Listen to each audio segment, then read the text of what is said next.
តាំងពីក្មេងមកជួបជូភ្លៀងខិនខំតស៊ូតែមិនដែលគេចវិតសំលៀងកំបិតគិតខំតែចិត្តបន្លែរាល់ថ្ងៃនេះណាខិនខំប្រឹងដែរ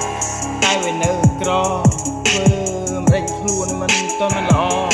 តែខិនខំត្រដកទៅមុខមិនខ្វល់នោះទេថាជីវិតត្រូវបាញ់ឈប់